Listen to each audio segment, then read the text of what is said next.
बिस्मिल्लाहिर्रहमानिर्रहीम। अस्सलाम वालेकुम नाजरीन, बुराक डिजिटल में खुश आमदीद। मैं हूँ आपकी मेज़बान इस्बा बलोच। नाजरीन, आज के प्रोग्राम में हम कुछ हसास मौज़ूआत पर बात करेंगे। सिक्योरिटी ऑपरेशंस, तरक्याती मामलात पर अहम जायज़ा लेंगे और इन्हीं तमाम अहम मौज़ूआत पर बात करने के लिए इस वक्त स्टूडियो में हमारे साथ मौजूद है मोहतरमा सलमा खान। तो आइए वेलकम करके प्रोग्राम का आगाज़ करते हैं। अस्सलाम वालेकुम सलमा खान, बुराक डिजिटल में खुश आमदीद।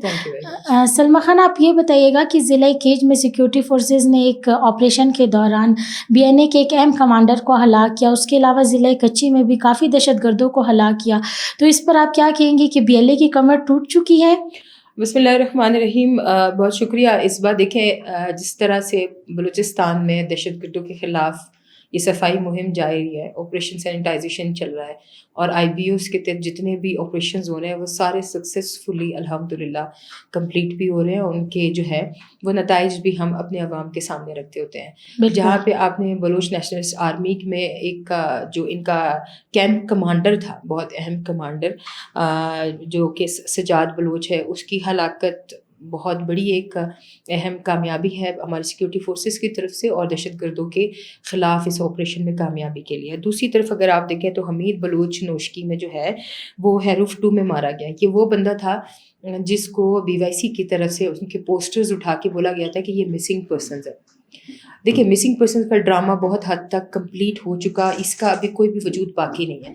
जहाँ पे अगर हम बात करते हैं कि मिसिंग पर्सनस थे, तो मिसिंग पर्सनस के तमाम ताने बाने जाके जो BYC के प्लेटफॉर्म से मिसिंग्स डिक्लेयर हो चुके थे, जो बिल्कुल भी मिसिंग्स थे और उनका ताल्लुक ही मिसिंग पर्सनस में था, वो सारे के सारे किसी न किसी ऑपरेशन में किसी न किसी कार्रवाई में मारे गए हैं और बाद में आके वही लोग जो हैं वो किसी न किसी दहशतगर्द तंजीम का हिस्सा है।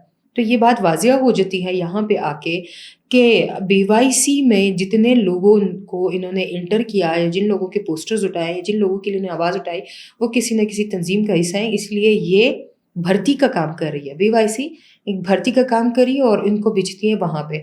हाल ही में हमने खैरुन्निसा का वाक़या देखा, जिस पे आपने देखा होगा कि बलूचिस्तान गवर्नमेंट की तरफ से देखिए, मिसिंग पर्सनस की बात मैं करती हूँ तो मैं आपको बताती चलती हूँ कि मिसिंग पर्सनस पे जहाँ पे BYC बात करी थी तो वो एक दहशतगर्द गफ़ार लांगो की बेटी थी और उसके जहन में जो दहशतगर्दी का खुन्नस भरा हुआ था वो उसी तरीके से उसको डील कर रही थी। जहाँ पे वॉर बेनिफिशरीज की बात की जाती है, जहाँ पे आप देखते हैं कि सरफराज बुगटी साहब लोगों ने कितनी कुर्बानियाँ दी हैं इसी तरह से दहशतगर्दी के खिलाफ। अब उसका तरीका देखे काम करने का और इसका काम करने का तरीका, खैरुन्निसा को बहुत इज्जत के तरीके से उसके वालिद के हवाले कर दिया गया। रियासत ने माँ का जो अच्छा एक रूप था वो दिखा दिया कि खैरुन्निसा बेइज्जत तरीके से बाप के पास गई है। कोई हुकूमत ने उससे कोई इंतकाम नहीं लिया, कोई सज़ा, कोई जज़ा, कोई इस तरह का काम नहीं किया गया। तो इस तरह से जो भी ये चीज़ें होती हैं तो इसको देखना चाहिए। जहाँ पे दहशतगर्द की बेटी थी तो वो दहशतगर्दी बना रही थी लोगों को, उसका तो और हरबा ही नहीं था।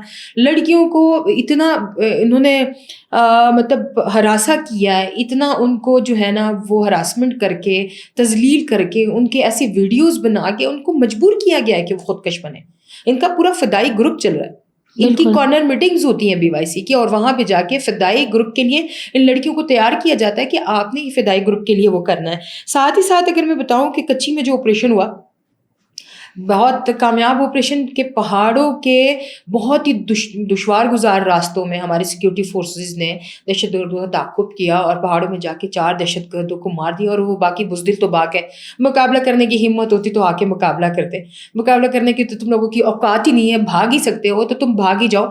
इस तरह से ये जब भागे हैं और पहाड़ों में इनका ताक़ुब किया गया, लेकिन जो 4 दहशतगर्द मारे गए हैं ये वो लोग थे जिन्होंने पहाड़ों से नीचे उतरना था, आम आवाम को लूट मार करना था, उनकी जेबों से, उनकी गाड़ियों से, उनके चीज़ें लेके जाके उनको बेच के या उनके ऊपर जो भी उनसे जो चीज़ें ली जाती थी उनको उन्होंने इस्तेमाल करना था और वो भी दहशतगर्दी के लिए।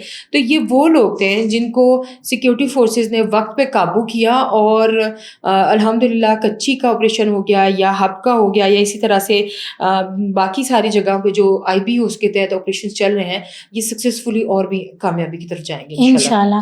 सलमा खान, जैसा कि हम सब जानते हैं कि BLA ने हमेशा आम शहरियों को निशाना बनाया है और ऑस्ट्रेलिया ने भी अब इसे दहशतगर्द तंजीम करार दिया है, तो आपको नहीं लगता कि अब ये बौखलाहट का शिकार है اور اس کے علاوہ ہم چاہتے ہیں کہ ہمارے بچے آکسفورڈ میں پڑھیں، جبکہ بشیر زیب جو ہے انہیں ٹریپ کر کے انہیں خودکش جیکٹس پہنا رہے، تو اس پر آپ کیا کہیں گے؟ دیکھیے بی ایل اے کا جو کام تھا، دیکھیے بی ایل اے کے اپنے جتنے بھی بڑے جو ان کے کمانڈرز بیٹھے ہوئے ہیں، ان کے بچے ہارورڈ میں اور آکسفورڈ میں پڑھ رہے ہیں، جس کے باقاعدہ ثبوت ہم نے اپنے ناظرین کے ساتھ پہلے شیئر کر دیے ہیں. لیکن اگر اس کے برعکس دیکھا جائے تو یہیں پہ بلوچستان کی پڑھی لکھی بچی، ایک لڑکی جو کہ ایک بہت باوقار، عزت دار، ایک غیرت مند گھر کی بچی ہوتی ہے، اور بلوچ قوم کبھی بھی نہیں چاہے گا کہ اس کی بیٹی بلوچی کپڑے پہن کے کبھی بھی کسی ایسی تنظیم کا حصہ ہو جہاں پہ وہ غیر مردوں کے ساتھ کسی آپریشن کا حصہ بنے، بالکل، یا پھر کسی تربیتی کیمپ میں جا کے وہاں پہ تربیت لے جنگوں کی، یا پھر عام عوام کو نقصان پہنچائے. بلوچ قوم بہت غیرت مند غیور قوم ہے.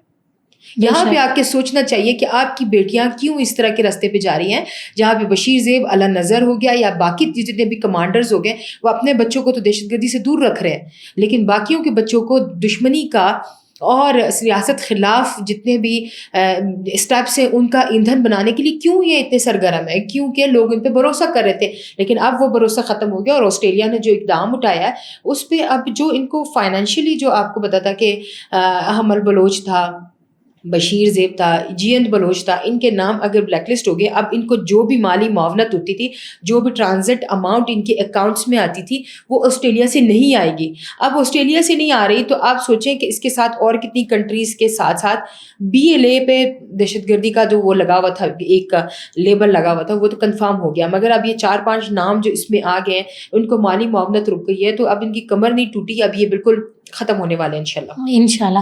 سلمیٰ خان، آخر میں آپ سے یہ جاننا چاہوں گی کہ وزیر اعظم شہباز شریف سے بلوچستان کے سینئر رہنماؤں کی ملاقات ہوئی، جس میں بلوچستان کے وسائل سے عوام کو فائدہ پہنچانے کی بات ہوئی، تو اس پر آپ کیا کہیں گے؟ دیکھیے وزیر اعظم شہباز شریف کی جو تھی وہ بلوچ وفد سے ملاقات، جس میں میں نام بتانا چاہوں گی کہ منسٹر جو تھے دوستین خان ڈومکی کی، سردار عبدالرحمن کتران کی، اس کے علاوہ چنگیز مری کی، اور بہت امپورٹنٹ جو ہے میر خدا بخش مری کی. یہ وہ بلوچ رہنما ہیں جو کہ نیشنلسٹ تو ہے ہی ہیں، قوم پرست بھی ہیں، لیکن اس کے ساتھ ساتھ ان کی دل کی دھڑکنیں پاکستان کے ساتھ دھڑکتی ہیں. اب بلوچ قوم کے ان بڑے رہنماؤں کا، سیاسی لیڈرز کا وزیر اعظم کے ساتھ فیس ٹو فیس ملاقات کرنا اس عہد کو شو کرتا ہے، اس عقیدے کو ظاہر کرتا ہے کہ پاکستان سے محبت کرنے والے غیور قوم کے غیور بلوچ لیڈرز جو ہیں وہ انشاءاللہ بلوچستان میں امن کے لیے موجودہ قیادت کے ساتھ مل کے اگر وہ دنیا میں اپنا لوہا منوا سکتے تو بلوچستان میں کیوں نہیں کریں گے انشاءاللہ بہت جلد. یہ صرف 4 لیڈرز نہیں ہیں، یہ 4 قبائل نہیں ہیں، یہ 4 ڈسٹرکٹس کی بات نہیں کر رہے ہیں، یہ پورے بلوچستان کو ریپرزینٹ کرنے کے لیے شہباز شریف کے سامنے گئے. اب شہباز شریف کے سامنے ان کا بات کرنا، بلوچستان کے حالات پہ تبادلہ خیال کرنا، بلوچستان کے مطابق ان کو آگاہی دینا، بہت ساری پروجیکٹس پہ بات ہوئی ہے ان کی، اور خاص طور پہ امن و امان کی صورتحال بہتر بنانے کے لیے ان 4 لیڈرز کو تو سرخ سلام. اور میں یہی کہوں گی کہ انشاءاللہ اگر یہ لیڈرز اسی طرح سے ریاست پاکستان کے ساتھ ٹیبل ٹاک پہ بہت پرسکون ماحول میں بیٹھ کے تبادلہ خیال کریں گے، بات چیت ایک دوسرے سے کرتے رہیں گے، تو یہ دہشت گرد تنظیمیں سانس لینے کے قابل نہیں رہیں گے بلوچستان میں انشاءاللہ. بہت شکریہ سلمیٰ خان آپ کا وقت دینے کے لیے. ناظرین، آخر میں یہی کہنا چاہوں گی کہ فتنہ ہندوستان چاہے جتنی بھی دہشت گردی پھیلانے کی کوشش کر لے، لیکن سچ زیادہ دیر چھپایا نہیں جا سکتا. آج بلوچستان کے باشعور خواتین اور مرد سامنے آ کر حقیقت بیان کر رہے ہیں اور ایسی دہشت گرد تنظیموں سے لا تعلق کا اعلان بھی کر رہے ہیں، اور یہ اس بات کا واضح ثبوت ہے کہ ان کا جھوٹا بیانہ اب دم توڑ چکا ہے. تو ہمیں بحیثیت ایک قوم اپنے نوجوانوں کو ایسے دہشت گرد تنظیموں سے بچانا ہوگا. تو ناظرین، آج کے پوڈ کاسٹ سے اجازت چاہوں گی، انشاءاللہ ایک نئے پوڈ کاسٹ کے ساتھ بہت جلد حاضر ہوں گے. اللہ حافظ.